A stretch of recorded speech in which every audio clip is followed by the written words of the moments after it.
সরষে দিয়ে রুই মাছ করব, রুই মাছ। আসসালামু আলাইকুম বন্ধুরা, আমি আজকে সরিষা দিয়ে রুই মাছ করব।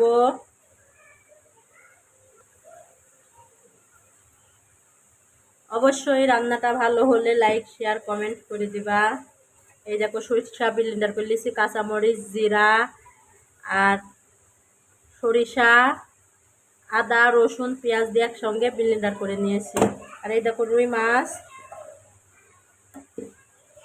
এখন হলুদ দিয়ে আর লবণ দিয়ে একটু ভাজি করব, হালকা কিন্তু ভেজে নিতে হবে।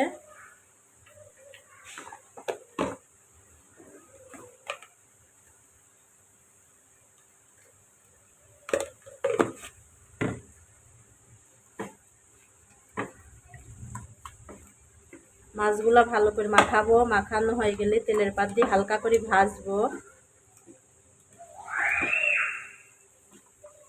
আমার মাখানো হয়ে গেছে, আমি এখন তেলটা কড়াইটা বসা দিলাম, গ্যাসটা জ্বালিয়ে দিব।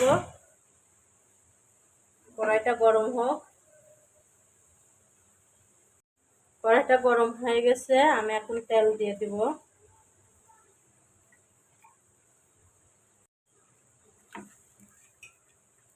তেলটা গরম হয়ে গেছে, এখন আমি মাছগুলা হালকা করে ভেজে নিব।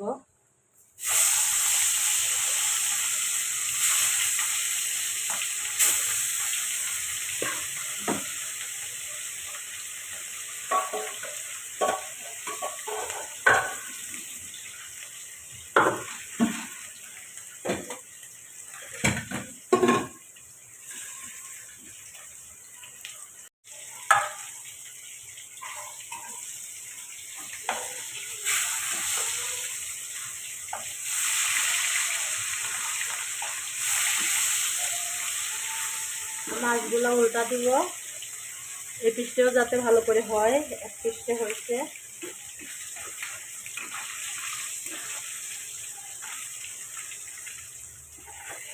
বেশি ভাজা যাবে না, হালকা করে ভাজতে হবে। বাকি মাছগুলো দিয়ে দিব।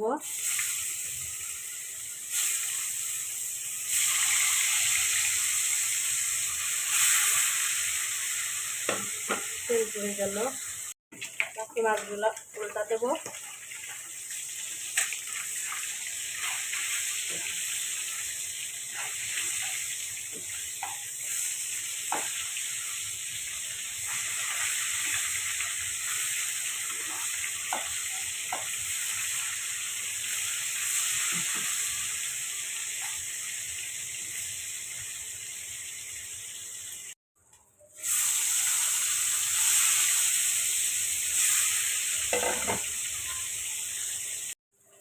আমি এবার সরিষা বাটাগুলা দিয়ে দিব,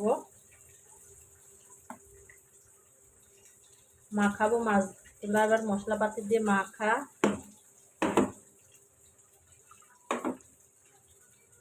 সব রকমের মশলা আস্তে আস্তে দিয়ে এবার মাছগুলো ভালো করে মাখাবো। অল্প করে লবণ দিলাম, কারণ আমি মাছ ভাজতে লবণ দিয়েছি, আবার মরিচ ব্লেন্ডার করার সময় সরিষা লবণ দিয়েছি, তাই আগে অল্প করে দিয়ে দিব। অল্প একটু শুকনো মরিচের গুঁড়া, 1 চামচ হলুদের গুঁড়া,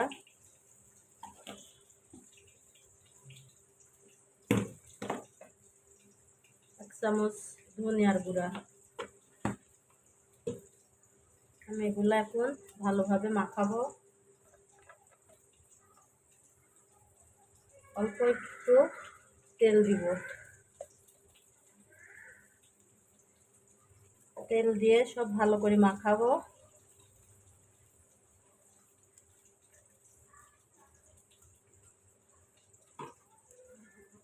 মাখানো হয়ে গেলে যে ভাজা মাছগুলো এর ভিতরে দিব।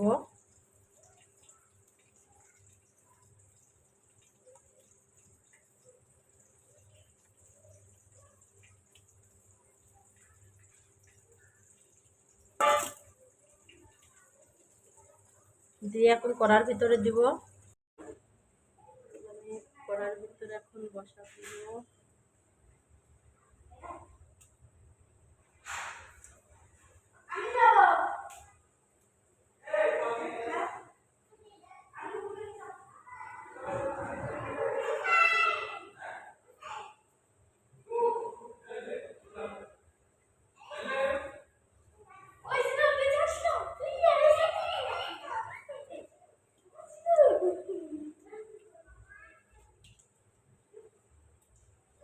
সবগুলো দিয়ে দিলাম।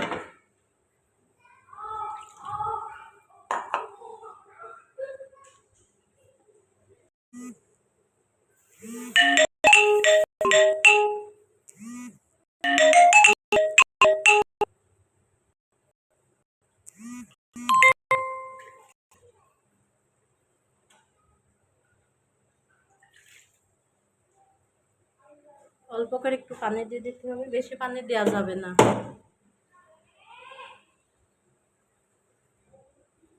এবার এটা ঢেকে দিয়ে আধা ঘন্টা নো আছে জাল দিতে হবে।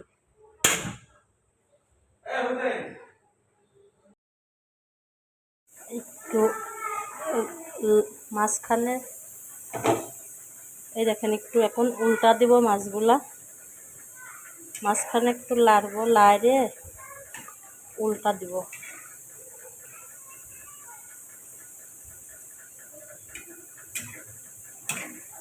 যাতে দুই পিসটা ভালোভাবে হয়ে যায়। আমার মাছের কালারটা কি সুন্দর হয়েছে দেখছেন। আধা ঘন্টা এরকম নো হিটে রাখবো, আধা ঘন্টা। আবার ঢেকে দিলাম।